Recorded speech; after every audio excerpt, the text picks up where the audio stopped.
Ya les damos la bienvenida, un gran saludo a toda la gente en el Perú, que son bienvenidos y bienvenidas a este Foro UNIR, donde vamos a hablar de transformar la educación. Gran reto que afronta no solamente el Perú, también lo afronta en líneas generales la educación a nivel global, sobre todo por los grandísimos cambios que estamos experimentando. ¿Qué decir de lo que nos depara el futuro de la educación con la inteligencia artificial, cuando ya hay quienes dicen que vamos a tener docentes que van a ser inteligencias artificiales que nos van a estar ayudando, corrigiendo y ayudándonos a mejorar? Así que hay mucho realmente para hablar.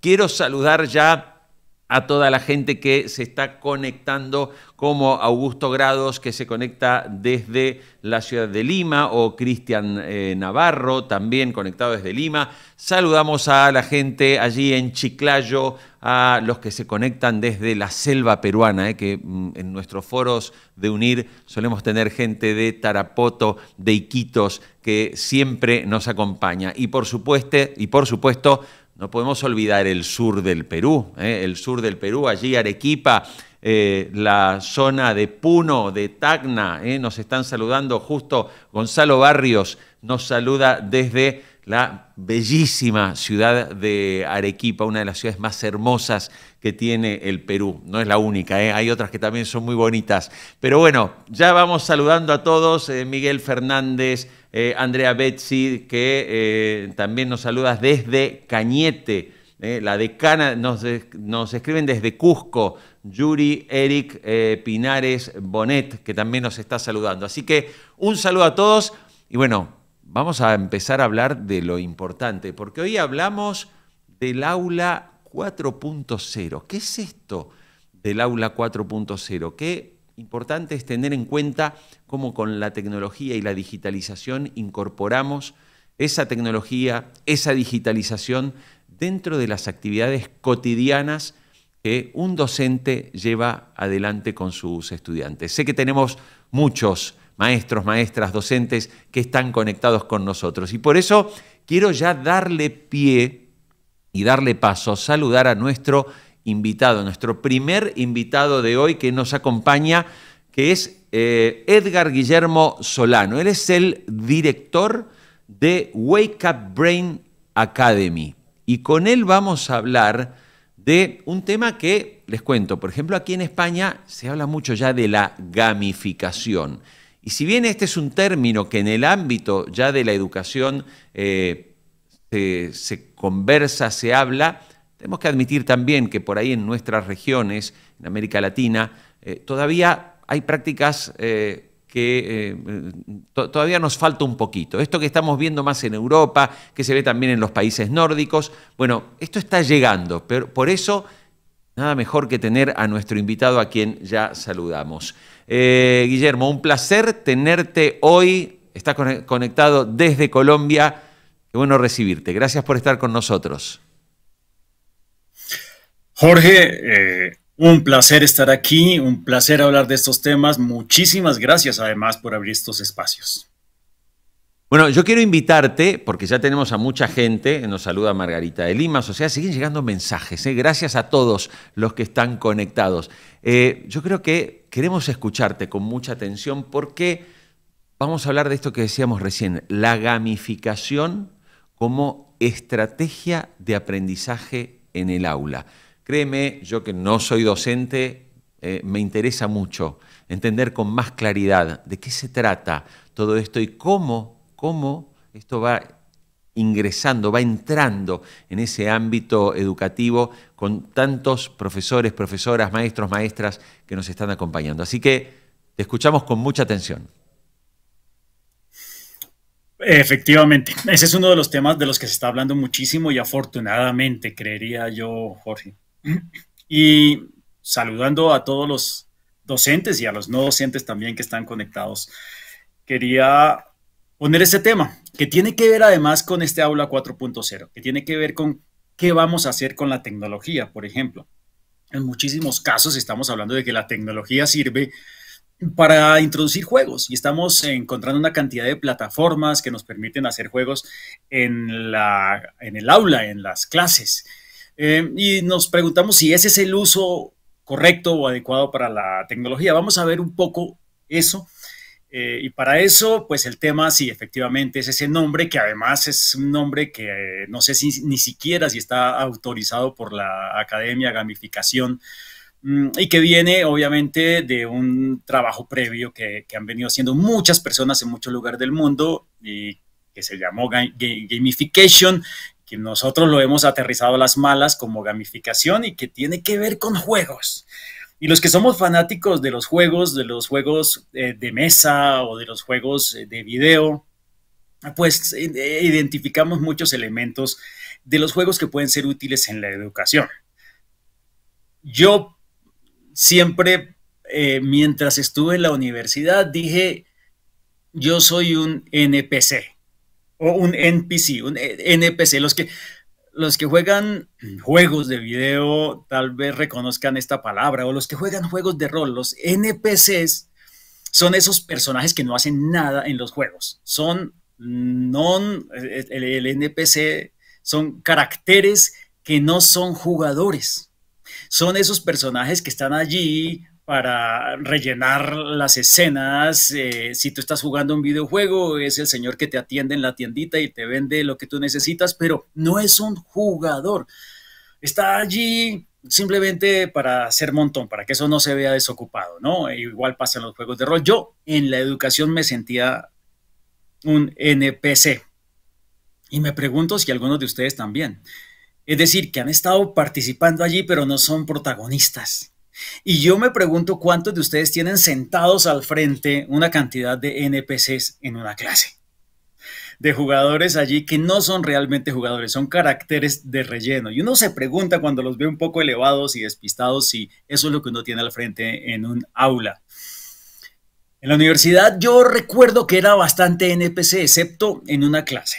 En una clase yo tenía un profesor que se llamaba Lombardo Rodríguez y que tenía varias cosas particulares. Primero se llamaba Lombardo, que ya con eso es suficiente. Pero además, el tipo parecía estar enojado con el mundo y cuando entraba a la clase se veía realmente disgustado con el hecho de ser docente, ¿no? Y lo curioso es que eso nos hacía engancharnos muchísimo. Fue el único profesor, además, que envió a la enfermería que yo haya visto a un alumno por su puntería con la tiza. Era capaz de ponerla en la frente del alumno que quisiera. Y eso se supone que le hubiera causado problemas, pero realmente a él no. Realmente lo que hizo fue enganchar a todo el mundo. Recuerdo dos cosas, por ejemplo, que él solía hacer. Una era que en el transcurso de la clase siempre se equivocaba.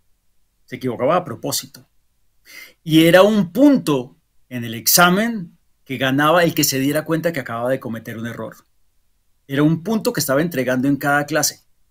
Cuando él estaba haciendo era un profesor de cálculo, cuando estaba mostrando sus ecuaciones y demás y resolviéndolas en el tablero, en algún momento cometía un error. Y el que lo identificara se ganaba ese punto. Ese solo truco nos mantenía enganchadísimos allí, en la clase. Y lo otro que recuerdo también es que es un profesor que tiene un récord curioso en esa clase. Y es el único profesor en el que en el examen final todos los alumnos sacaron 4.5. Todos los alumnos del curso sacaron la misma nota. Y por supuesto él tuvo que ir a explicar a la rectoría, a la decanatura, qué era lo que había sucedido. Y efectivamente todos tuvimos en el examen final 4.5, pero él nos propuso ese negocio. Él nos dijo, ¿quieren? Les doy dos oportunidades, les doy dos alternativas para que saquen, o les pongo a todos 4.5. Y les aseguro que se los pongo, sin duda. Y nosotros obviamente sospechábamos que había algo ahí detrás, ¿no? Y el negocio era realmente lo que él propuso fue que los puntos que nos faltaran para llegar al 4.5 los teníamos que suplir con puntos de tamaño en la letra en un aviso que íbamos a tener que poner debajo de nuestro examen, porque él nos entregaba además una hoja blanca para que hiciéramos ese aviso, que decía, soy una bestia. Y entonces, si yo había sacado 4.5, pues no tenía que hacer el soy una bestia en un tamaño distinto a 0 puntos. Pero luego los puntos iban creciendo dependiendo de cuántas décimas le hubieran faltado a usted para llegar al 4.5. Y si usted realmente su nota era 3, quiere decir que tenía que escribir en una tipo de palabra muy grande, soy una bestia. Y todo eso se publicó en una especie de exhibición en la cartelera. Todos los exámenes finales nuestros estaban allí publicados en la pared para vergüenza de todos nosotros, en un corredor donde pasaba todo el mundo y donde había diferentes tamaños de texto de soy una bestia. Lo interesante de esto es que realmente fuimos muy conscientes de en qué puntos fuimos unas bestias a la hora de contestar. Estos son ejemplos de lo que hacía mi querido profesor Lombardo en su clase. Él no tenía ni idea de gamificación, pero lo que estaba haciendo era eso. Fue el único profesor que me hizo sentir como un jugador y no como un NPC en las clases. ¿Cómo lo logró? Lo logró porque a él le nacía, porque le funcionaba naturalmente. No era que tuviera unas técnicas, no era que hubiera estudiado sobre gamificación y como ustedes hubiera asistido a uno de esos maravillosos talleres de unir, sino que le nacía naturalmente. Pero con el tiempo yo fui entendiendo que es posible incorporar esa gamificación y que la gamificación tiene sus cosas interesantes. Ustedes han empezado a ver que hay una cantidad, y voy a empezar a hacer dibujitos acá, de metodologías que hoy en día se están usando, ¿cierto? Muchas de esas realmente son novedosas, otras no tanto, algunas de esas ustedes ya las están utilizando en clase, otras no, pero la educación se ha venido cambiando bastante. En algunos casos, con algunas metodologías como esta, por ejemplo, que se suele llamar aula invertida. No sé si alguno de ustedes la ha escuchado, pero quiere decir en general que el alumno es el que presenta, es decir, el alumno es el que se para frente a sus compañeros aquí a presentar frente a la clase y los otros compañeros lo escuchan, mientras que el docente está sentado por allá mirándolo con sus gafas, ¿cierto? Con los brazos cruzados, sentado en una silla, sin hacer nada, ¿verdad? Obviamente estoy caricaturizando el ejercicio, pero lo que quiero contarles es hay cosas que están pasando que son interesantes. Eso del aula invertida es uno de los ejercicios buenos que han venido dando algún resultado. Hay otras aproximaciones como la enseñanza o la educación basada en proyectos y demás. ¿Por qué esto funciona? Es la gran pregunta. Esto funciona por algo que tiene que ver con un principio de gamificación que se llama autonomía. Yo lo que quiero que entendamos aquí no es las técnicas, o sea, no es que nosotros vayamos a un foro de nueva educación y me enseñen la técnica y yo diga, voy a empezar a usar aula invertida. Claro, por supuesto, eso les va a servir muchísimo, pero yo lo que quiero es que ustedes entiendan por qué funciona, qué es lo que hay allí debajo y cómo la gamificación ha venido justamente a explicar muchísimo de lo que está pasando en este nuevo tipo de escenarios. Entonces, cuando hablamos de autonomía, ¿qué es eso? ¿Qué diablos es eso de autonomía? Hay una teoría en gamificación que los que de pronto han leído un poco sobre eso saben que la gamificación viene de una cantidad de disciplinas, ¿cierto? De ciencias que realmente la hacen lo que hoy en día es la psicología, ¿cierto? La economía, ustedes saben este tema de economía conductual, las teorías del comportamiento, bueno, etcétera. Todo eso le ha dado a la gamificación hoy en día lo que es. Entre esas teorías hay una teoría que es la teoría de la autodeterminación. Es una teoría bien interesante, autodeterminación. Y lo que dice esto, oiga, qué letra tan fea que tengo hoy. La autodeterminación dice que la gente se motiva, o sea, esta personita se motiva cuando logra tres cosas o cuando encuentra en un entorno tres cosas. Una de esas justamente tiene que ver con la autonomía.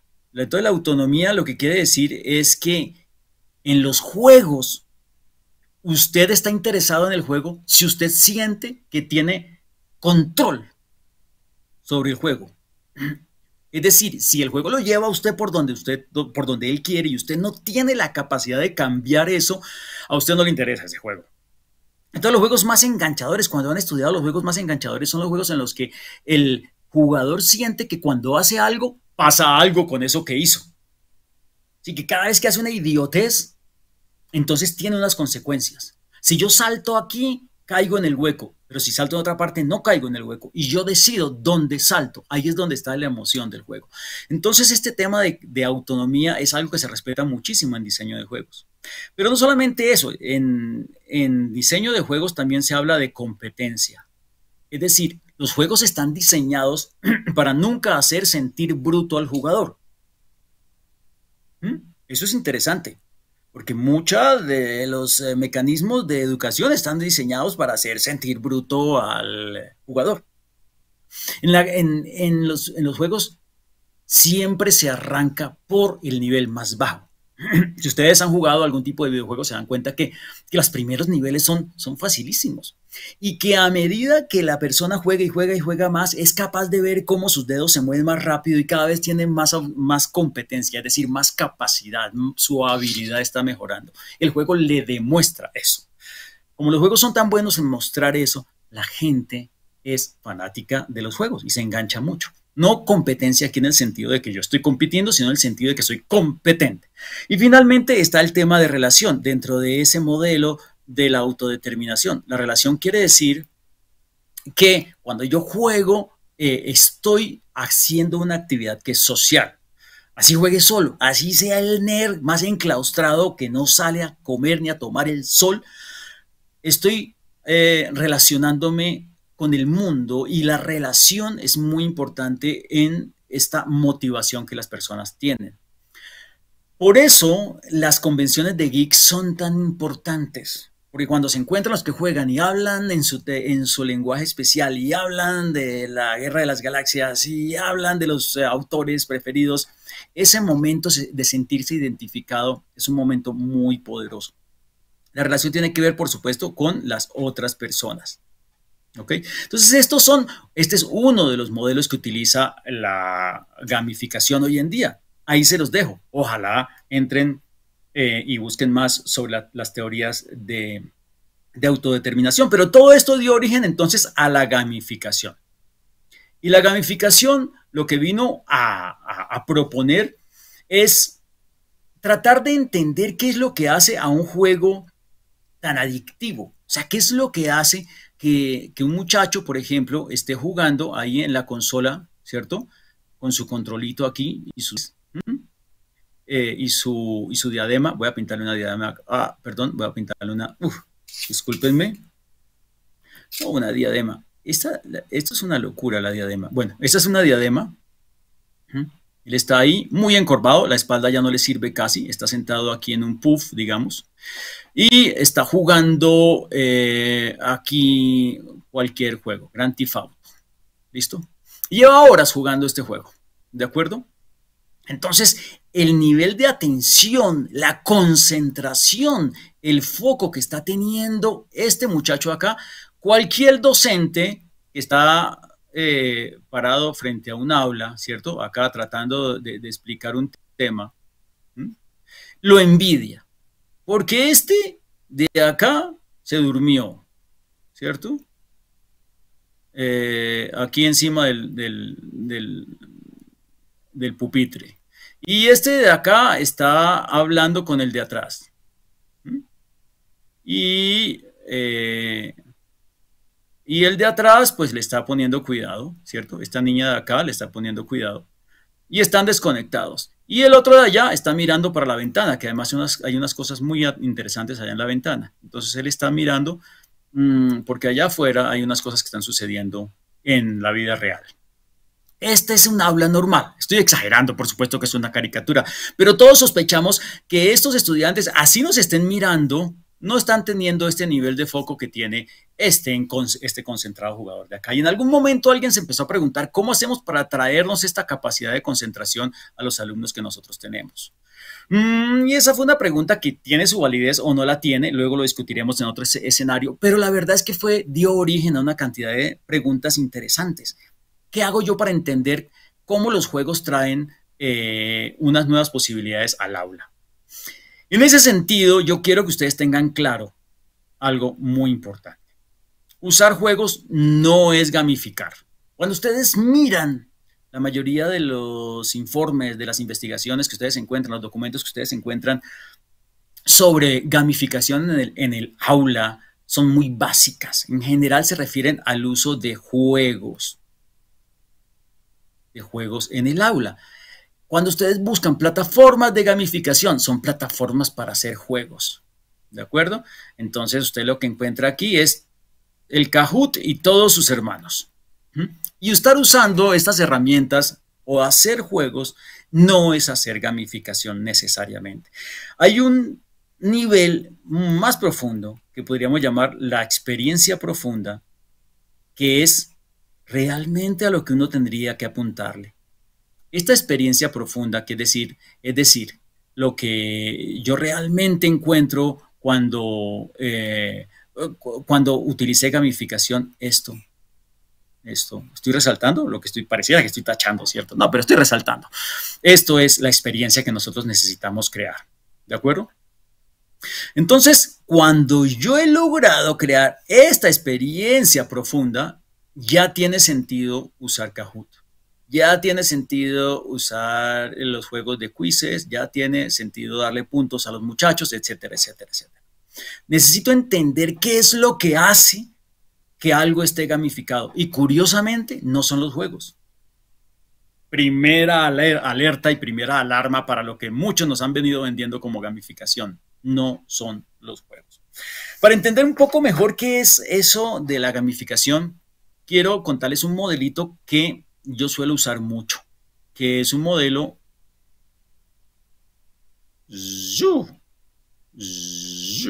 Oh.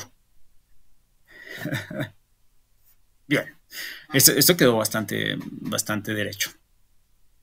Este modelo que utiliza un círculo, y este círculo sí da vergüenza. Bueno, este es un círculo. Ah, no, pero esperen que creo que tengo un truco aquí. ¡Ah! ¡Ah! ¡Qué maravilla! Quedó descentrado, pero quedó redondo. Bien, este círculo me encanta a mí. Este círculo es lo que llamamos en juegos el círculo mágico.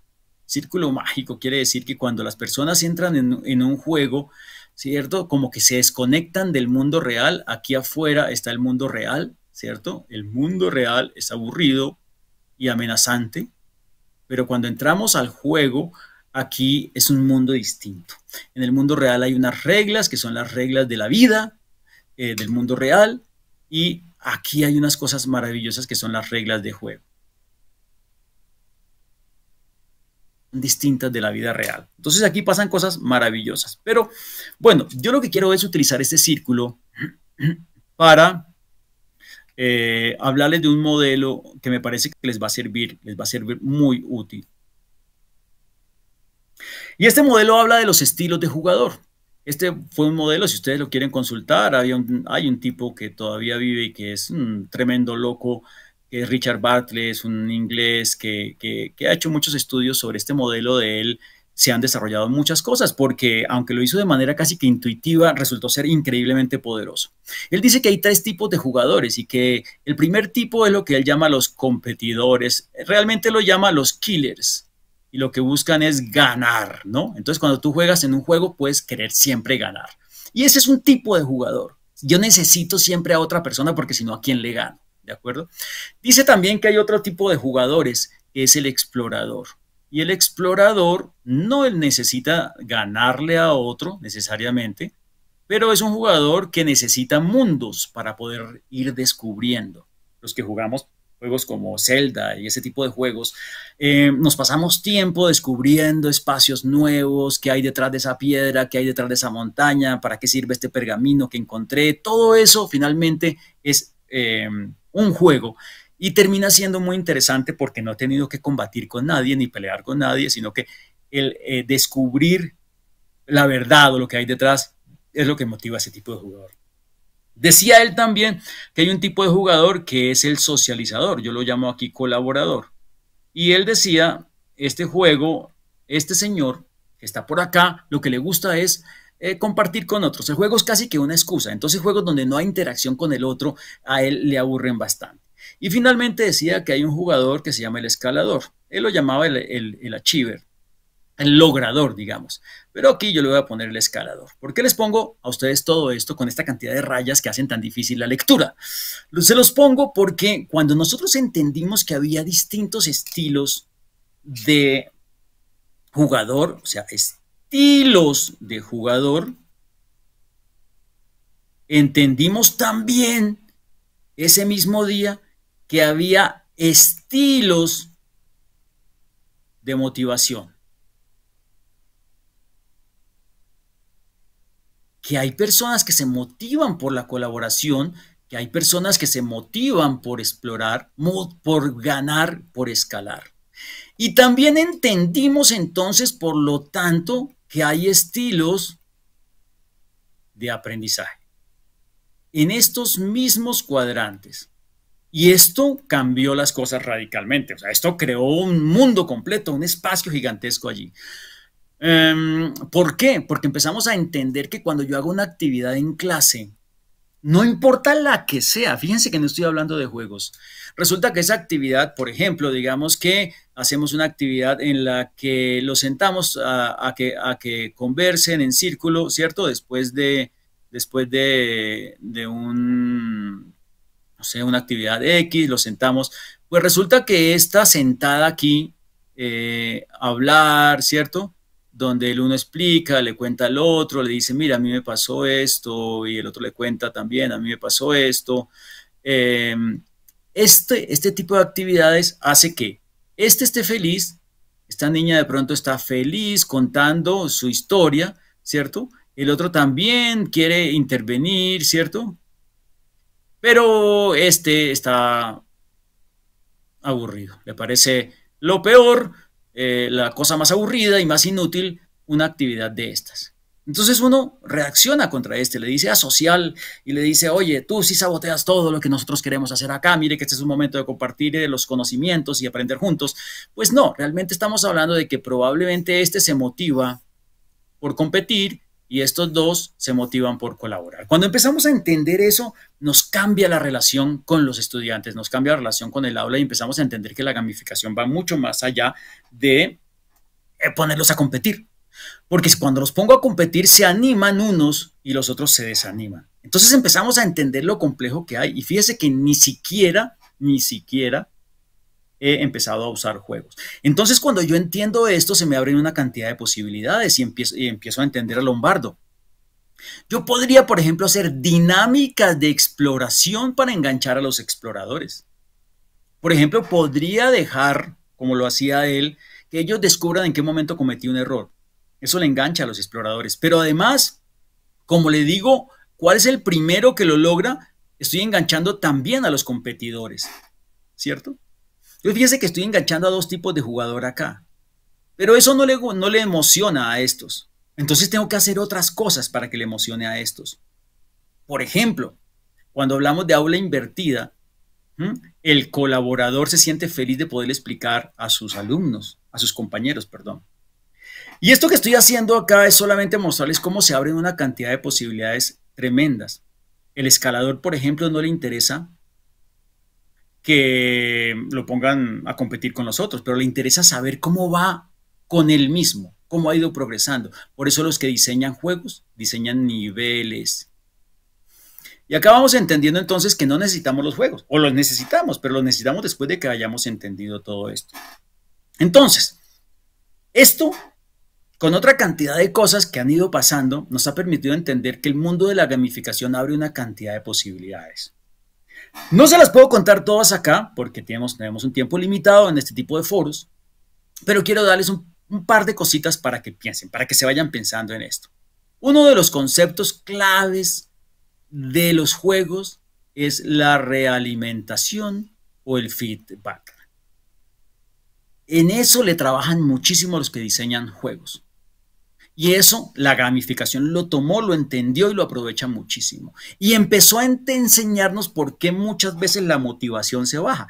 Porque si yo soy un estudiante que presenta, imaginemos que soy un estudiante que juega ping-pong, ¿cierto? Voy a poner aquí una raquetica, esto es una mesa de ping-pong, aquí está la otra persona que está jugando acá, que tiene la otra raquetica, ¿cierto? Que también juega ping-pong. Y acá tenemos la mallita. Ellos están jugando ping-pong. Están jugando ping-pong. ¿Qué pasa qué tiene el ping-pong de bonito? Que yo le pego a la pelota, ¿cierto? Con mi raqueta, aquí viene la pelotica, y la pelotica se va. Y yo quiero que pegue exactamente en este bordecito para que ella no lo logre contestar. Yo le pego a la raqueta con cierta fuerza y con cierto efecto para que la bolita pegue aquí en este momento. Y entonces yo veo en esos pocos segundos cómo la bolita va siguiendo esa trayectoria que yo esperaba que siguiera y estoy haciendo fuerza para que logre tocar aquí en la esquina, porque si logra tocar en la esquina estoy seguro que ella no va a alcanzar a responderlo. Pero entonces resulta que le di con tanta fuerza que logró pasar y no tocó la esquina, entonces el punto lo perdí. Eso es lo que hace emocionante el ping-pong. ¿Ok? Aquí hay emoción. Yo quiero seguir jugando ping-pong porque me emociona. Eso es realimentación. Realimentación es que yo acabo de pegarle con cierta fuerza y yo veo si eso sirvió o no sirvió y aprendo y la próxima vez le doy con menos fuerza. ¿Cómo funciona? ¿Cuánto pasó entre el golpe? ¿Cuánto tiempo hubo entre el golpe y que yo viera que la pelota no pegó la mesa? Hubo, digamos, 1.5 segundos. Ese es el tiempo de realimentación. Mientras tanto hubo emoción, hubo tensión. ¿Qué pasa cuando un estudiante presenta un examen en una evaluación? Aquí tiene su hojita, ¿cierto? Y él está presentando su examen aquí, angustiado y todo el día de la clase, está presentando ahí el examen. ¿Qué pasa? Él recibe la nota 3 semanas después. Yo he visto casos peores. También he visto casos mejores. Pero lo que quiero decirles es, miren la diferencia entre la realimentación que hay acá y la realimentación que hay en esta otra situación. Aquí tenemos el peor caso posible de motivación. Yo no puedo ajustarme en 3 semanas y no puedo hacer un proceso de aprendizaje allí. ¿Listo, Jorge? Ya estás, que nos pasamos. Sí, nos hemos pasado y nos hemos pasado unos cuantos minutos, entonces, de hecho, hemos recibido preguntas, pero es que es verdad que también tenemos invitados que están conectados en este momento, que también tenemos que ponernos en contacto ya con la mesa redonda, con invitados que nos están acompañando, como Ezequiel Molina, economista senior del Banco Mundial, y otros invitados. Yo también me gustaría dejar, Guillermo, y lamento también, y al público también, lamentamos tener que interrumpir, pero como también es cierto, las agendas de la gente son las que son y tenemos el tiempo que tenemos. Yo, Guillermo, me gustaría, en primer lugar, darte las gracias, ¿sí? Porque creo que ha sido muy inspiradora, la gente está dejando muy buenos comentarios. Me apena no poder hacerte preguntas que llegaron porque tenemos que pasar a la mesa y los foros duran 1 hora, entonces tenemos todavía 2 bloques por delante.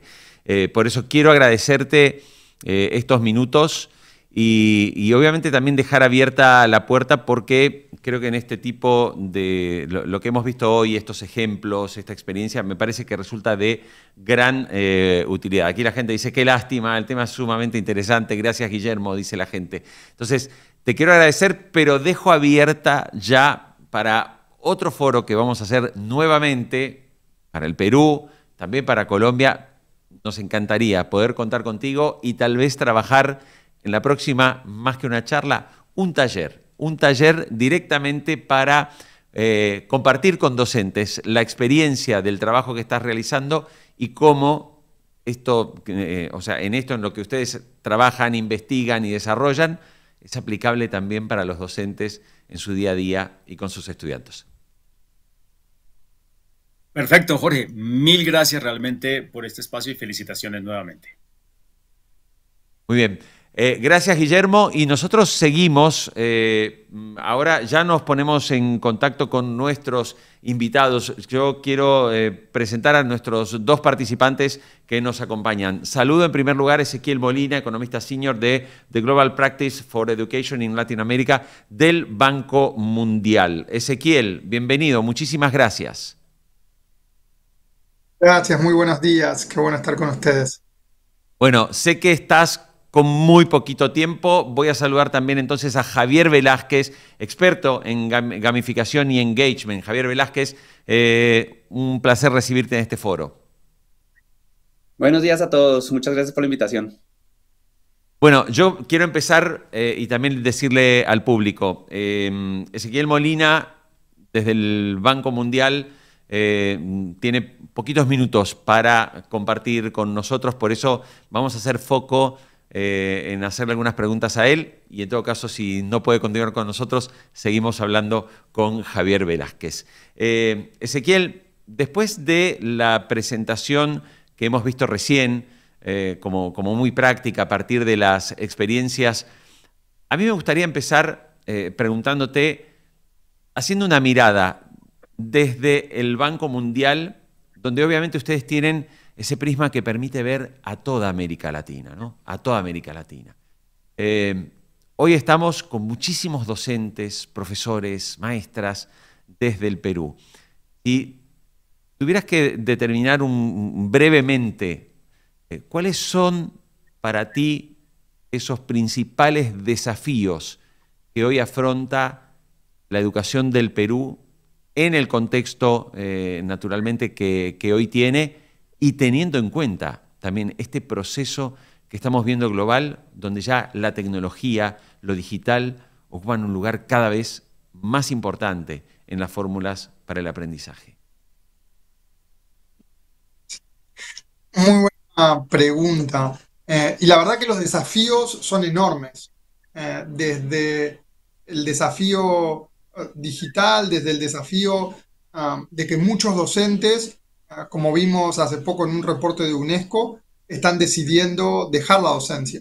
Dejar la docencia porque son muchas horas, porque muchas veces tienen que resignar tareas con su familia para poder hacer la docencia, para poder planear las clases, porque lo que vemos en día es que en una clase de 35 alumnos tenés 35 realidades y diferenciar a ese nivel es difícil, porque también hoy vemos que tener la atención de los estudiantes es complicado. La competencia ahora es con TikTok y con todas las herramientas que la inteligencia artificial hace que puedan utilizar los estudiantes. Entonces, para un docente, esto es muy complejo y como estaba hablando anteriormente Guillermo, en la presentación, estas ideas de gamificar para tratar de ayudar a lograr tener la atención de los estudiantes hacen que el docente tenga más tareas. Y por último hay que agregar, que es un caso específicamente en Perú, pero también en América Latina, la situación de la seguridad, que cada vez es más preocupante dentro de las escuelas. Y que hace que los docentes tengan que tomar otros roles que tampoco estaban acostumbrados anteriormente. Y estos son muchos desafíos. Y estos desafíos obviamente que están asociados también a cuántos recursos recibe el sector educación y cómo se usan esos recursos y cómo poder mejorar. Pero yo creo que una de las cosas que estamos viendo, sobre todo acá en Lima, donde yo resido y donde hemos puesto un programa con la DREL de Lima, para ayudar a los docentes a integrar la inteligencia artificial para tratar de solucionar algunos de estos problemas. Desde la inteligencia artificial para planificar clases, para tratar de lograr reducir los tiempos que los docentes utilizan para la planificación de clases, hasta la utilización de la inteligencia artificial para pensar cómo hacer más activa a las clases, qué opciones le puede dar con los recursos reducidos que se puede tener en una escuela en particular y los estudiantes con sus particularidades, cómo lograr que estén enganchados con la clase, cómo lograr que tengan atención, que les guste. Y en este programa que estamos haciendo de la IA en el aula, le vean a la inteligencia artificial como un aliado pedagógico.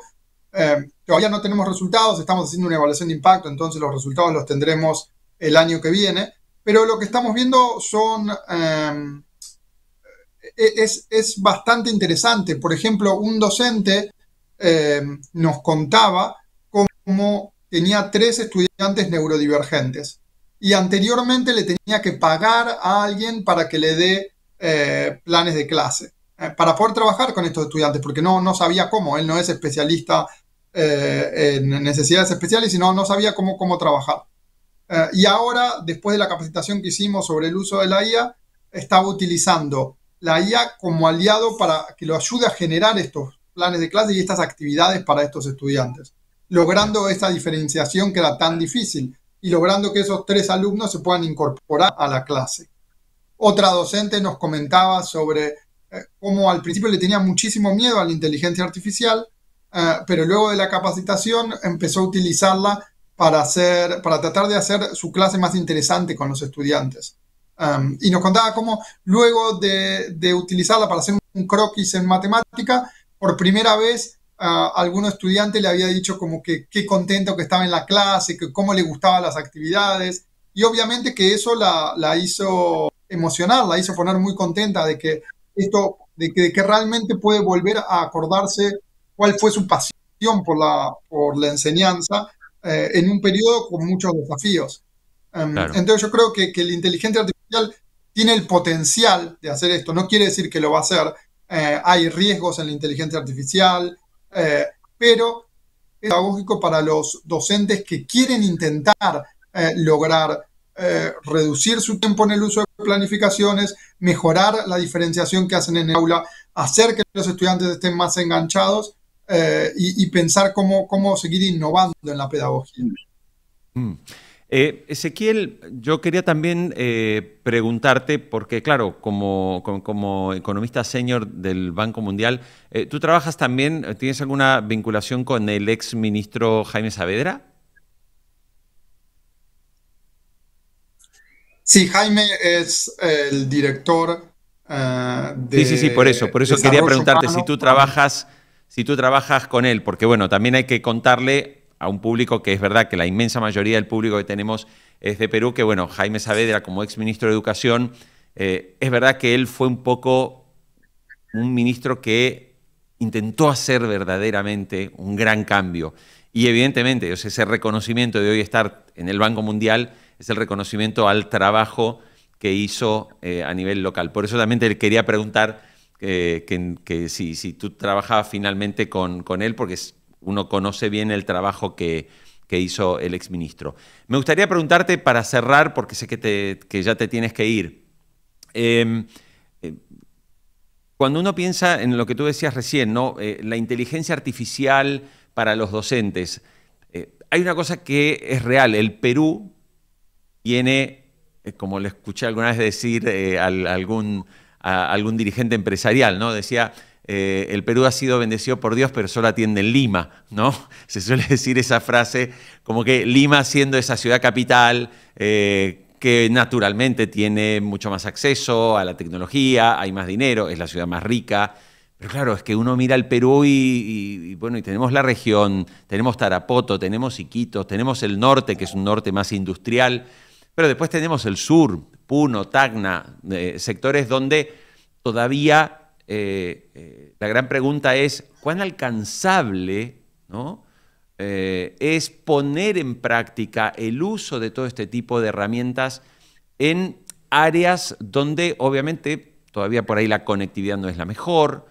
Y esta es una pregunta que nos ha planteado también un docente. Bueno, yo soy docente, pero ¿cómo trabajo cuando estoy en una escuela, en un colegio, que ni siquiera tenemos una buena conectividad? O sea, ¿hay algo que realmente se puede hacer, más allá de plantear obviamente un plan de infraestructura que el Perú también tiene por delante? No, sí, muchas gracias. Y primero decir que Jaime fue el que me contrató a mí hace más de 15 años para trabajar en el banco. Bien. Entonces, de ahí que nos conocemos. Pero a tu pregunta, esto es una de las cosas que nosotros identificamos desde el principio. ¿Es la IA una oportunidad para pocos? ¿O nos va a ayudar a reducir las brechas o a abrirlas aún más? Y si uno ve, en las escuelas bilingües de Lima hoy usan la inteligencia artificial para hablar con personajes de Shakespeare, pero mientras tanto en Cajamarca tienen electricidad constante. Entonces, obviamente que hoy en día la inteligencia artificial está abriendo más brechas que cerrando. Y Mm. sin una política activa va a seguir pasando. Pero entonces, una de nuestras iniciativas, como estaba hablando de la IA en el aula, es tratar de hacerlo de manera tal que no necesite computadoras en el aula, que pueda servir solo con celulares y datos, tratar de hacer que el uso de la inteligencia artificial sea tan fácil como usar WhatsApp.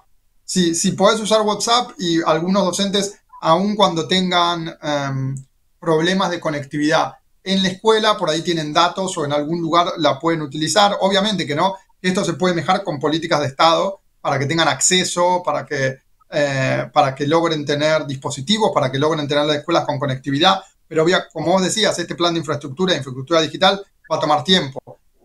Entonces, ¿qué es lo que podemos hacer hoy en día? Y hoy en día, los docentes que están utilizando en este programa la inteligencia artificial, la usan desde sus celulares, desde sus computadoras. No es que se necesita solamente en una escuela bicentenario que uno pueda hacer esto, sino Claro. en muchos otros casos. Y la idea es darle los casos de uso, porque muchas veces lo que pasa es que los docentes por ahí usan, o cualquier persona, ¿no?, utiliza inteligencia artificial, pero no sabe darle buenas instrucciones, entonces obtiene malos resultados. O tiene miedo de usarla y no sabe qué se puede usar, o tiene miedo que digan que se está copiando por usar la inteligencia artificial. Entonces yo creo que esta educación para los docentes, la alfabetización en el uso de la inteligencia artificial, es muy importante para que aprendan a cómo usarla de manera responsable, pero que de esta manera Perfecto. tiene muchos usos que pueden ser potencialmente transformadores. Ezequiel Molina, bueno, agradeciéndote obviamente que nos hayas esperado y sabemos que tienes un compromiso y que no puedes seguir con nosotros. Queremos agradecerte mucho y también dejar abierta la puerta para una nueva invitación para seguir hablando. La gente que está conectada, los docentes que están conectados, todos tienen ganas de más, pero el tiempo es el que es. Entonces, queremos agradecerte mucho. Un gran, gran abrazo y gracias por participar. Muchísimas gracias y un saludo a todos los docentes del Perú. Muchas gracias.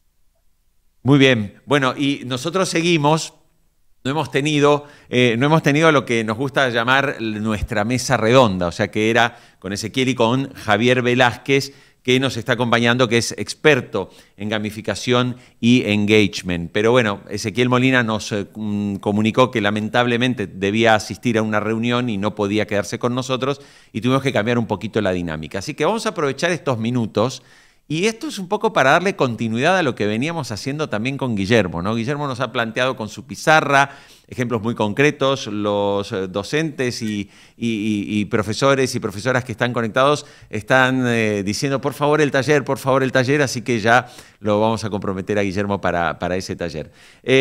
Javier, yo retomo un poco estos ejemplos que citaba Guillermo en la charla, y vos como experto finalmente en gamificación y en algo que es tan importante de conseguir en un ambiente educativo, que es que las redes sociales lo tienen clarísimo, ¿no? Es el engagement, ¿no? El engagement de Facebook, el engagement de Instagram, que es básicamente que la gente quiere conectarse a Instagram, quiere conectarse a X o quiere conectarse a TikTok porque le resulta entretenido. Entonces hay un enganche, hay un compromiso, hay una incitación a conectarte, pero además un interés a conectarte. Me gustaría preguntarte, ¿cómo hacemos para que ese término engagement pueda ser extrapolable al entorno educativo, donde tenemos 30 chicos que algunos están con cara de sueño y con más ganas de irse que de quedarse escuchando a un docente. Súper, es bueno arrancar por entender qué significa engagement, porque además en marketing y en diseño de juegos se utiliza la palabra de manera diferente, y creo que para educación es mucho más útil la forma en que lo entendemos los diseñadores de juegos que como lo utilizan la gente que trabaja en marketing, porque en marketing se trata de hacer que la gente esté volviendo para generar vistas y capturar la atención para generar publicidad, ¿sí? Y en general, digamos que las métricas de engagement que se utilizan generalmente en marketing tienen que ver con cuánto tiempo dura conectado en sitio, y hay algunas cosas particulares que tienen unos intereses que no son necesariamente los mismos que tenemos los diseñadores de juegos. En los diseñadores de juegos, evidentemente a nosotros nos interesa que estén volviendo, ¿no? Y eso es muy importante.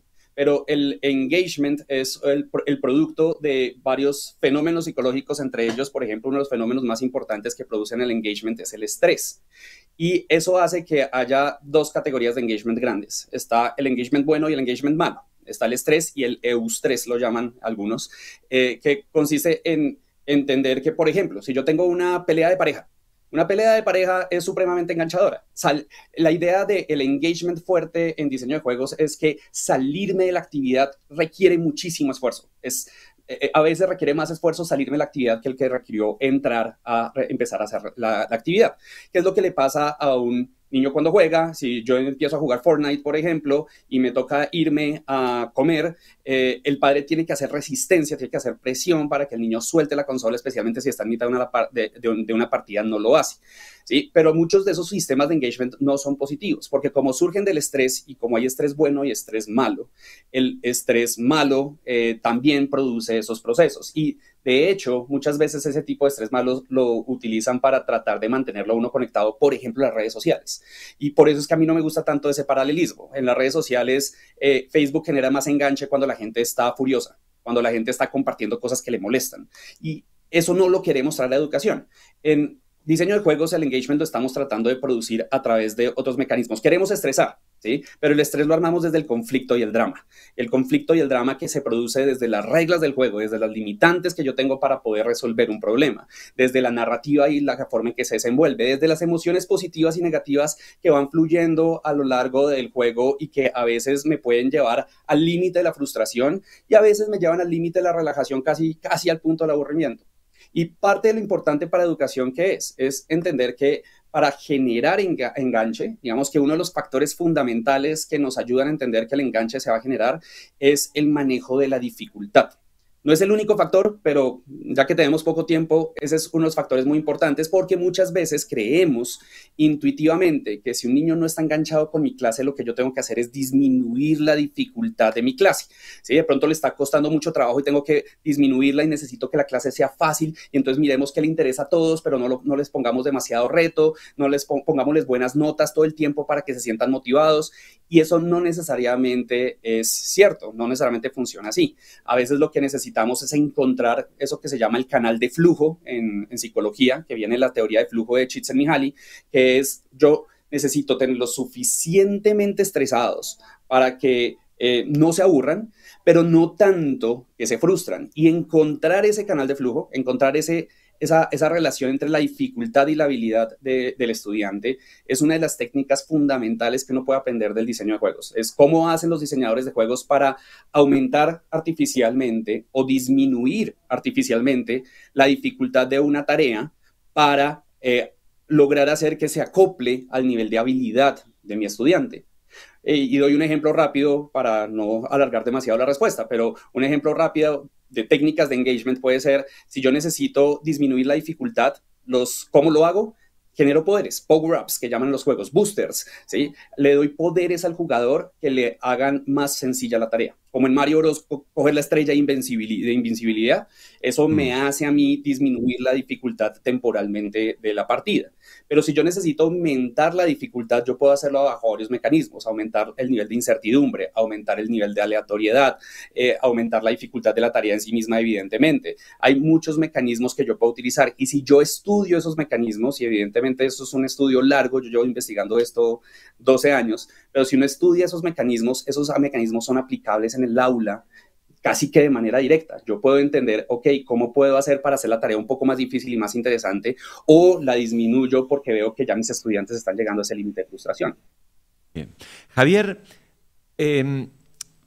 con la presentación de Guillermo, cuando habló del concepto de gamificación, y fue muy simpático escuchar la experiencia de su profesor Lombardo, ¿no? Que finalmente utilizó mecanismos complicados, ¿no?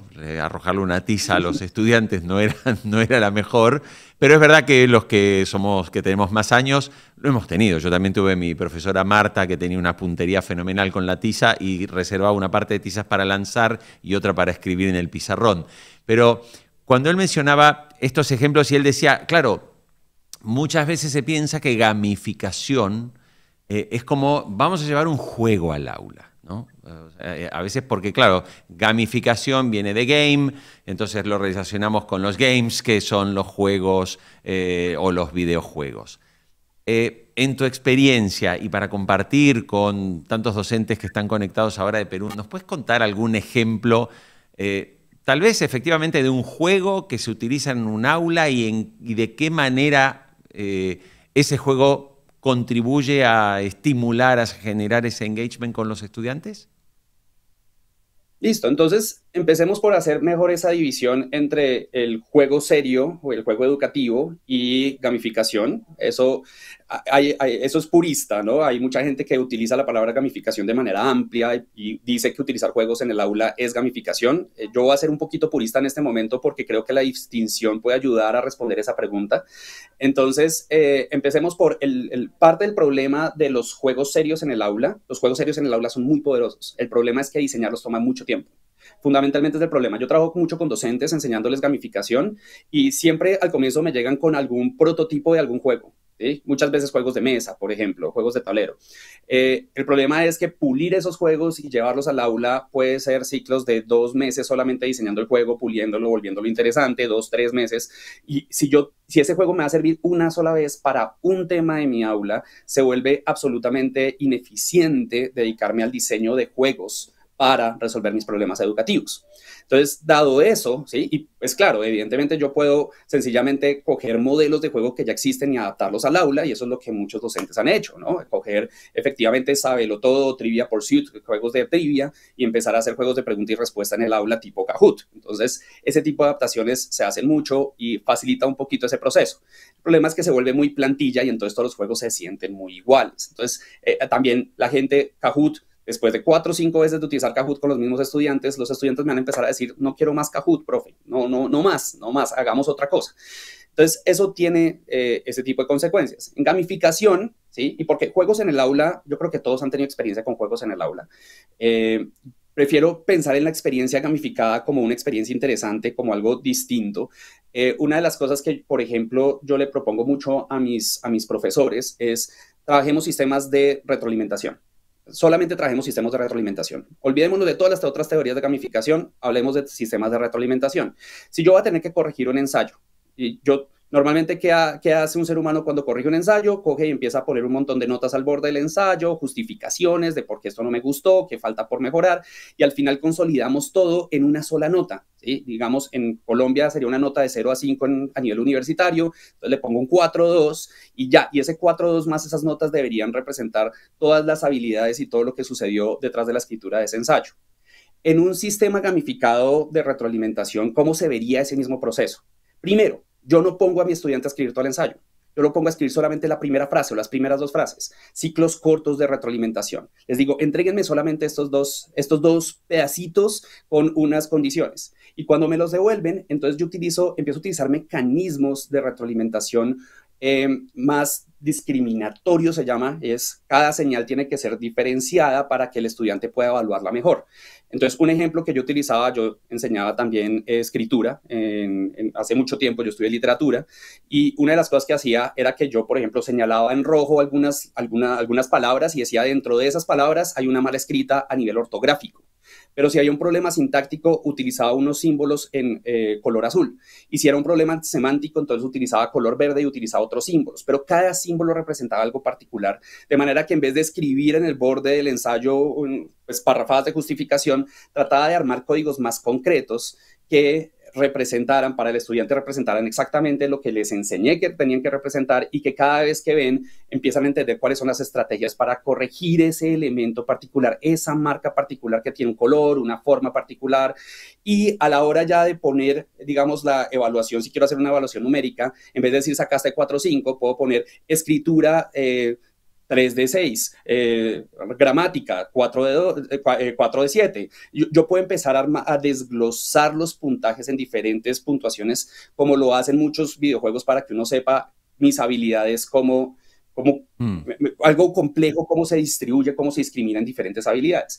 Y es una práctica que utilizan mucho los diseñadores de juegos y que en educación no necesariamente se siente como juego, pero que yo me puedo traer esa práctica a mi proceso evaluativo para ayudar a mis estudiantes a entender mejor qué es lo que les estoy corrigiendo.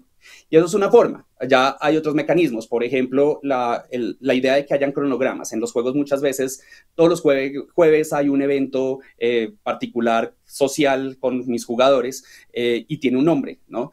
Yo puedo hacer eso en mis clases. Entonces yo puedo decir, todos los martes, los primeros 10 minutos de mi clase son martes de entrenamiento rápido. Y ellos ya saben. Y ese cronograma hace que ellos ya vengan cada vez más preparados y entiendan más esa mecánica, porque empiezo a utilizar unos ciclos que generan, en vez de todas las clases inventarme una actividad nueva, empiezo a armar un cronograma cíclico, porque todos los juegos funcionan por ciclos, como si cada semana fuera un ciclo y hubiera fases, y hubiera turnos de juego, y hubiera momentos de juego, y eventos de juego. Cojo, me traigo todo eso y empiezo a hacer, listo, primeros 10 minutos va a ser ronda de prueba rápida de memoria. Vamos a trabajar memoria siempre a través de la misma mecánica, y en vez de inventarme una mecánica para cada clase, cada un juego para cada clase, yo puedo reutilizar ese mismo mecanismo muchas veces durante mi semestre y empezar a utilizarlo como un mecanismo de entrenamiento particular para una habilidad particular.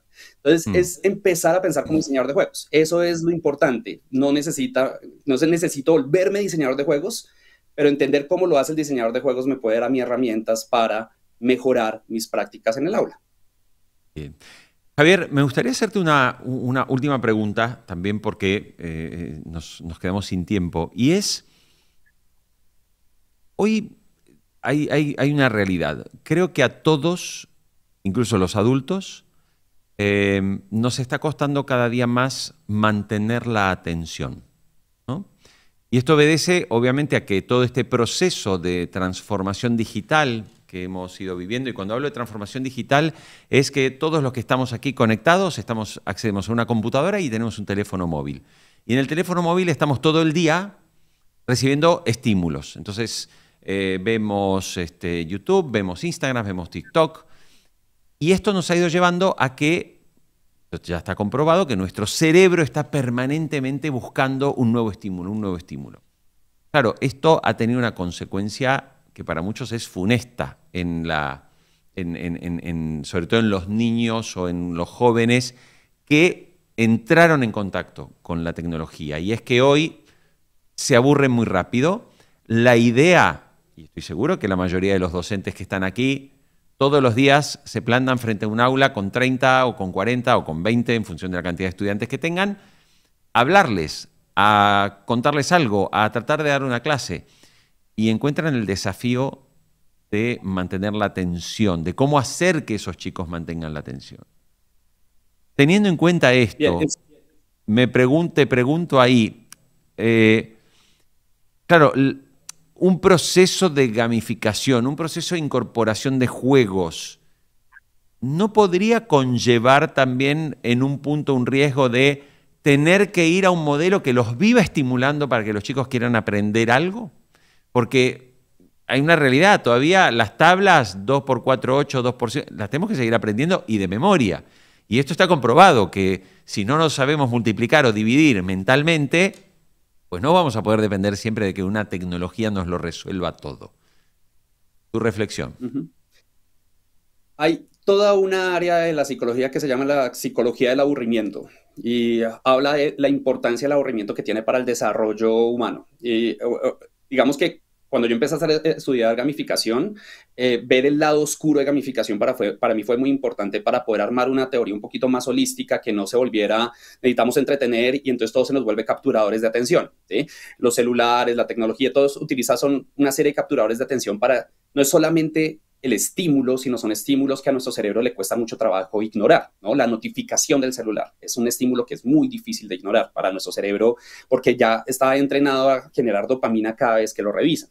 Entonces, ¿qué pasa? Los juegos de video, si nosotros miramos el modelo de juegos de video, especialmente los juegos de acción utilizan mucho capturadores de atención para mantener la atención. Todo el tiempo están saliendo alertas, ¿no? Te están atacando por derecha, te están atacando por izquierda, aparece un nuevo enemigo. Todo el tiempo está pasando todo muy rápido y eso hace que personas que sufren de síndromes de déficit de atención pueden estar mucho tiempo conectados a esos juegos porque el juego todo el tiempo les está haciendo precisamente ese switch atencional, ¿sí? No tienen que prestar atención a nada por fuera porque el juego todo el tiempo está haciendo eso. Y si nosotros cogemos ese modelo y lo aplicamos de esa manera en el campo educativo, vamos a estar entrenando al cerebro de nuestros estudiantes a que si no todo el tiempo, no estoy hablando rápido, si todo el tiempo no estoy haciendo un chasqueo, si todo el tiempo no estoy introduciendo un estímulo nuevo, mis estudiantes se me desenganchan. Y en ese sentido, por ejemplo, una de las cosas que yo siempre trato de proponerle a la gente que trabaja en gamificación es no se quede solo con el modelo de los juegos de video. Mire el modelo de los juegos de mesa, mire el modelo de los escape rooms. En los juegos de mesa y en los escape rooms se incentiva el pensamiento lento, la concentración de orden ejecutivo, esa otra atención que requiere esfuerzo. Porque si no entrenamos ese tipo de atención, vamos a tener efectivamente después problemas a la hora que tengamos que concentrarnos escribiendo un reporte de 10 páginas. Ahora, la inteligencia artificial nos va a acelerar ese tipo de problemas de procesos atencionales. No solamente son los juegos, las redes sociales, la inteligencia artificial. Ahora, si el reporte sale en un segundo, pues ojalá tenga que leerlo, pero a la gente le va a costar trabajo leer el reporte que la inteligencia artificial le generó con calma, con cuidado, porque prefiere confiar en la inteligencia artificial y pasar al siguiente estímulo. Y parte de lo que yo creo que va a implicar la educación de este nuevo siglo, yo creo que tiene la educación de este siglo, especialmente a nivel escolar, pues, colegios, ¿no? Educación no tanto superior, más media. Es importante que empecemos a educar a los estudiantes en cómo funciona su cerebro, para que tomen clases de economía conductual, motivacional. Todo esto deberían estudiar los estudiantes como parte de lo básico porque van a ser las habilidades básicas para sobrevivir en el mundo moderno, es el mundo atencional. Y por otro lado, va a ser muy importante que hayan clases dedicadas solamente a el entrenamiento de la atención ejecutiva, donde son clases donde vamos a hacer tareas aburridas y ustedes van a sufrir. Y mi labor como profesor no es que ustedes se sientan bien, es que ustedes aprendan a manejar el dolor que su cerebro les produce cuando tienen que hacer tareas que requieren esfuerzo, que requieren tiempo, que no salen de manera inmediata, que no son retroalimentación inmediata, sino que necesito postergar gratificación. Son habilidades que son muy importantes para la vida y que el uso excesivo de estos sistemas de enganche rápido van a disminuir nuestra capacidad para realmente interactuar ante ese tipo de situaciones. Javier Velázquez, experto en gamificación y engagement, queremos agradecerte estos minutos con nosotros en este Foro Unir. Muchísimas gracias. Gracias a ustedes por la invitación. Bueno, y nosotros seguimos. Les quiero contar algo. Hemos compartido hace unos minutos un enlace en el chat para todos los asistentes. En ese enlace van a conocer, porque claro, estamos hablando de gamificación, estamos hablando de la transformación digital de la educación. Bueno, esto no es por arte de magia, esto es algo que se aprende y para eso existe naturalmente en una universidad como UNIR maestrías o másteres, como prefieran llamarlos, para poder especializarse, incluso ser un especialista en gamificación. Bueno, hay una maestría. Nosotros les hemos compartido ese enlace simplemente para que ustedes puedan acceder a esa información y allí van a tener más datos en qué consiste, en qué tipo de maestría tienes disponible. Y por eso, para seguir hablando, claro, porque para esta transformación digital necesitamos ser especialistas. Y por eso nos está acompañando en este momento José Manuel Sánchez Ramírez, que es el director académico del Máster de Tecnología Educativa y Competencias Digitales. Nada menos de lo que hemos hablado a lo largo de todo este foro. Hola José Manuel, bienvenido. Muchas gracias, Jorge, por la bienvenida y un saludo especial a todos los colegas docentes que están siguiendo el foro, por lo que veo, con muchísima atención. No se ha desconectado nadie, ¿eh? Te digo que la gente se mantiene muy atenta porque ha sido un foro que incluso, y también te pido disculpas, nos hemos pasado de tiempo bastante porque todo se alargó porque efectivamente se tornó tan interesante que se estiraron los tiempos.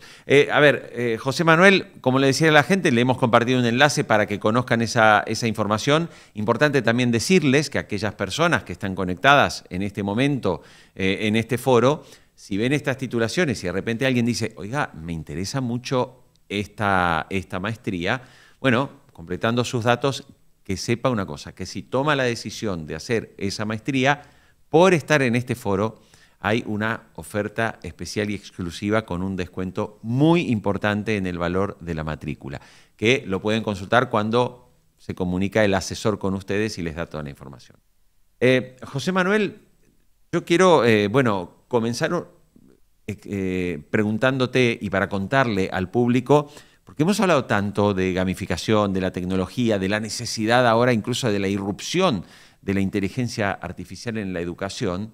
Bueno, ¿qué hace, o qué consigue, qué obtiene ese docente que toma la decisión y dice, oiga, yo quiero hacer una maestría en tecnología educativa y en competencias digitales? ¿Qué habilidades adquiere? ¿Esto lo ve realmente de manera muy práctica, muy aplicable, así lo que aprendo lo puedo llevar rápidamente al aula con mis estudiantes? Pues Jorge, rotundamente es así. Es decir, que toda la metodología que seguimos en UNIR, tanto en esta maestría de tecnología educativa como en otras similares, también tenemos una maestría en gamificación, en fin. Seguimos una metodología que está basada en casos, en la resolución de problemas. Tenemos, por ejemplo, una asignatura en el máster de tecnología que precisamente va de gamificación y de creación de contenidos, que está gamificada, es decir, que los alumnos, los estudiantes, están viviendo una experiencia de gamificación a la vez que están aprendiendo cómo implementar y cómo aplicar todo ese conocimiento, ese aprendizaje que les estamos transfiriendo para que lo lleven inmediatamente al aula. Todo es práctico, de tal manera que de lo que se trata básicamente es de que los estudiantes, cuando culminen la maestría, hayan alcanzado y haya una muestra, además, una evidencia de que esa competencia digital la han alcanzado, la han desarrollado y la están aplicando en sus contextos educativos, independientemente de cuál sea la etapa, de infantil, primarias, bachillerato, pregrado, posgrado, en fin, tenemos profesores. Prácticamente la totalidad de los estudiantes que cursan la maestría son profesores y ya digo, trabajamos de una manera muy práctica, no son clases teóricas, se trata fundamentalmente de que todo lo que se está generando en el proceso de aprendizaje tenga una salida inmediata, ¿vale? Para que aquello lo puedan comprobar y puedan llevárselo a sus aulas inmediatamente. José Manuel, tengo que preguntarte porque esto ha salido también hoy y es algo muy, muy recurrente, que es ese rol de la inteligencia artificial, ¿no? Y ahí, perdón, que incluso te lo pregunto desde el punto de vista de una curiosidad absoluta, yo no soy docente, una curiosidad absoluta. Hoy estamos viendo que en general, estudiantes, nosotros también, en nuestro trabajo, utilizamos la inteligencia artificial para que nos resuelva cosas. Pero acá, como lo decía también recién Javier Velázquez y se planteaba antes, claro, corremos un riesgo de que, y esto está pasando, que muchos docentes se encuentran que sus estudiantes utilizan para resolver todo la IA y presentan después su trabajo, ¿no?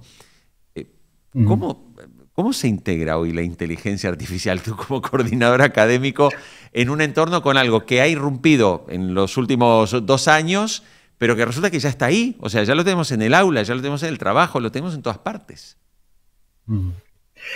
Pues mira, el problema, Jorge, es que esto ha irrumpido de una manera demasiado contundente, ¿vale? Quizá también la experiencia que hemos vivido con el tema del COVID y con toda el enclaustramiento que tuvimos que sufrir, pues lo que ha hecho ha sido catalizar inmensamente pues toda la necesidad de habilidades digitales y de competencias digitales, ¿no? Yo veo, por ejemplo, muchísima diferencia de hace 2-3 años para acá en el tipo de alumnos que van llegando. Prácticamente la mayoría de los estudiantes que tenemos ahora conocen muchísimas herramientas digitales, ¿vale? Lo que sí es verdad es que a veces no tienen todavía la certeza de cómo aplicar esto en el aula, ¿no? Entonces, bueno, antes Ezequiel dijo una cosa que a mí me gustó mucho, porque hablaba de todo el proceso de formación que se estaba haciendo allá en el Perú, ¿no? Y hablaba de la inteligencia artificial como un aliado pedagógico, ¿vale? A mí me gusta hablar de la inteligencia artificial como un asistente personal del docente. Es decir, pues como si tuviéramos a un ayudante, a un becario, que está empezando a adentrarse en el conocimiento pedagógico de lo que hay que hacer, pero que no es todavía un gran experto. Y entonces, pues no nos podemos fiar demasiado de lo que nos pueda devolver. No podemos utilizar la inteligencia artificial, ¿vale? Especialmente la que llamamos inteligencia artificial generativa, la que tiene que ver pues con estos modelos tipo ChatGPT o Copilot o Gemini, en fin, todas esas inteligencias. No podemos utilizarlo como si se tratase de un buscador, sino que tenemos que educarnos y formarnos en saber cómo sacar el máximo rendimiento de lo que esa inteligencia artificial nos va a devolver, ¿vale? Porque no nos devuelve información contrastada, muchas veces nos puede devolver información que, bueno, en términos técnicos nosotros le llamamos alucinaciones. La inteligencia artificial produce alucinaciones, es decir, sesgos informativos, información que no es veraz, información que puede no ser del todo contrastada. Entonces es muy importante formarnos como educadores en un uso crítico y ético de la información que nos puede devolver la inteligencia artificial. Y esto además es un compromiso, ineludible, que tenemos todos los docentes, independientemente de la etapa educativa en la que estemos impartiendo docencia, de formar también a nuestros alumnos en ese uso ético, responsable, crítico, ¿vale? Antes también se hacía una reflexión, creo que era Javier el que hablaba de la necesidad de volver a hacer tareas ejecutivas en las que el pensamiento crítico se haga presente y que no nos quedemos simplemente con la inmediatez de una respuesta, ¿vale? Entonces, bueno, por un lado, como docentes tenemos que aprender y formarnos a sacar el máximo rendimiento como ese asistente personal o como esa ayuda que nos va, por ejemplo, pues a facilitar ideas, ¿vale? O recursos, ¿vale? Hay los docentes que tenemos que crear contenidos, que tenemos que inventar actividades, llega un momento en el que es una tarea absolutamente rutinaria, se te agotan las ideas, estás viendo que estás haciendo un esfuerzo sobrehumano por intentar generar una actividad que enganche, que sea motivadora y a veces no lo consigues. Bueno, pues por ejemplo, la inteligencia artificial como docentes nos puede ayudar a planificar la clase, a diseñar experiencias de aprendizaje, a crear unidades didácticas, a incluso a introducirle la posibilidad de que nos dé ideas sobre qué metodologías o usos de recursos podríamos incorporar en un grupo en el que hay estas circunstancias especiales. Pues tengo un grupo de alumnos que están muy desmotivados, que tienen un contexto socioeducativo desfavorable. ¿Qué ideas me podrías dar para mejorar el aprendizaje en matemáticas? Entonces, todo este proceso es extraordinariamente rico porque desde la mirada crítica que como docentes tenemos y expertos que somos, todo eso que nos va a devolver la inteligencia artificial, vamos a poder evaluarlo y poder analizarlo con un sentido crítico, mejorarlo, ¿vale? Yo siempre le digo a los estudiantes que tenemos en el máster, que ellos además son docentes, prácticamente todos en activos, no podemos quedarnos con la primera respuesta que nos da, tenemos que confrontar con la propia inteligencia artificial y actuar con ella con ese espíritu crítico, ¿no?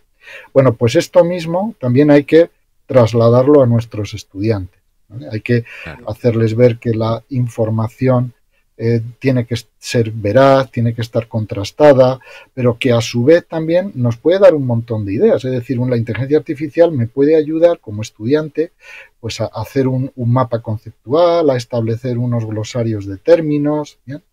O sea, nosotros, por ejemplo, en el máster de tecnología educativa y competencias digitales tenemos implementada una aplicación que está basada en tecnología OpenAI, o sea, funciona pues de una manera muy similar a como lo hace ChatGPT, por ejemplo, ¿no?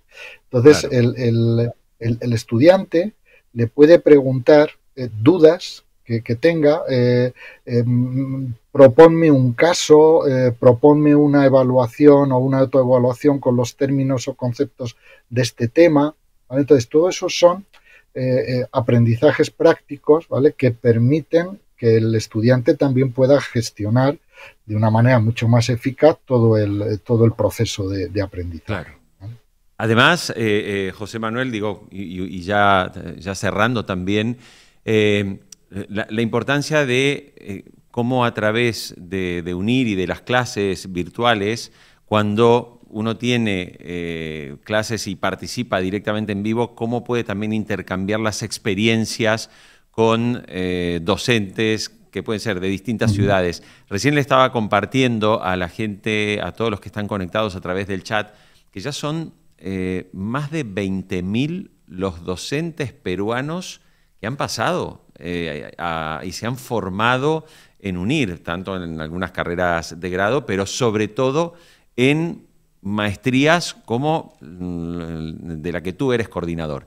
Quiero terminar con algo y a ver, y te lo pido también con toda la gente conectada. Si alguien de los que está ahora conectados con nosotros le hemos compartido el enlace, si alguno tuviera de repente interés en el máster específicamente de tecnología educativa y competencias digitales, si fuera necesario, aparte de que habla con un asesor de UNIR, hablar con algún académico para resolver quizás alguna duda, incluso por ahí hablar contigo, ¿podemos contar con que lo podrá hacer? Sí, esto está siempre sobre la mesa. Yo prácticamente todos los días hablo con alumnos de Perú, de Ecuador, de Colombia, de España, que tienen dudas con respecto pues a cuál pueda ser a lo mejor el nivel de conocimiento previo de tecnología digital. Algunos docentes con los que hablo manifiestan a lo mejor un poco el temor de, bueno, yo no conozco demasiadas herramientas y esto cómo va a funcionar en mi caso, va a suponer un esfuerzo grande. Bueno, yo hablo con ellos, ya digo, casi todos los días, resolvemos dudas y a través de los propios asesores de UNIR estamos en contacto y ellos me hacen llegar enseguida la necesidad o la duda o la inquietud que pueda tener ese estudiante, futuro estudiante de UNIR, y yo con mucho gusto hablo con él, le atiendo y resolvemos todas las dudas que puedan necesitar. Qué bueno. Bueno, José Manuel Sánchez Ramírez, quiero agradecerte mucho y ahí también para todo el público que está conectado. Si estás pensando en la posibilidad de especializarte, teniendo en cuenta que vas a adquirir habilidades justamente en el saber manejar mejor las tecnologías en el aula, y como bien nos acaba de decir José Manuel, o sea, no es imprescindible venir y decir, no, es que yo tengo mucha experiencia y ya tengo una gran experiencia, manejo el Excel como un maestro. No, que efectivamente estas maestrías justamente contribuyen a lograr un salto cualitativo muy significativo.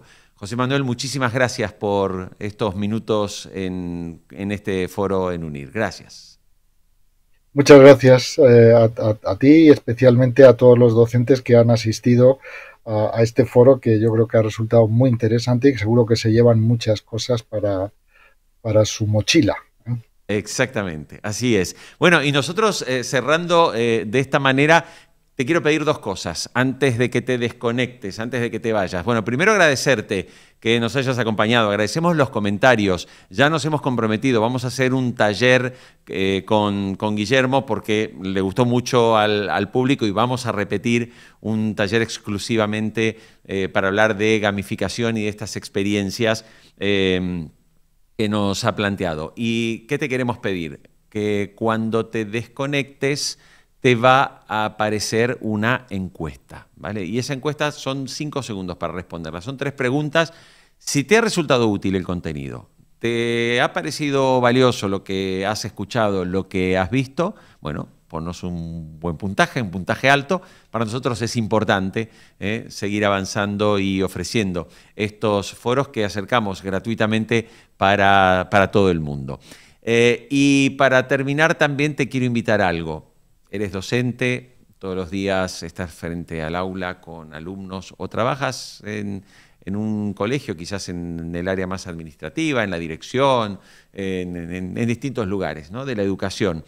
Te invitamos a que mires las imágenes que se vienen ahora, que es cuando llegas a ese logro, consigues el máster, consigues el título y lo celebras en una ceremonia que organiza UNIR y que realmente se vive con mucha emoción. Quédate a mirar este video porque te va a gustar y ponte a pensar por un momento si tú no puedes ser uno de ellos o de ellas que están allí también celebrando después de un año, después de hacer una maestría que además te va a ayudar a cambiar la vida.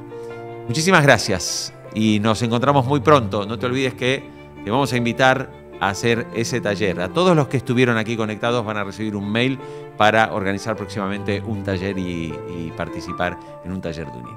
Gracias a todos, nos encontramos pronto. Hasta pronto.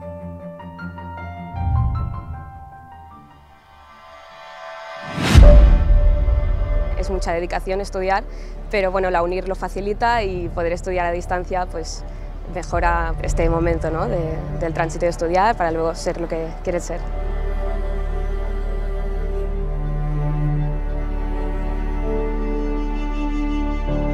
Nos estamos conociendo como muchos compañeros a la vez y es como una sensación muy extraña, es como algo virtual que se convierte en real, ¿no? Y entonces una felicidad enorme por los estudios, el esfuerzo y luego cómo no, por ese compañerismo que hemos estado haciendo durante 4 años. Un final que esperas con ansia después de todo el esfuerzo, el trabajo, el estudio, que al final tiene una recompensa y que mejor que celebrarlo todos juntos, ¿no? Es un premio a un sacrificio muy fuerte, son 4 años estudiando, he conocido a gente muy maravillosa.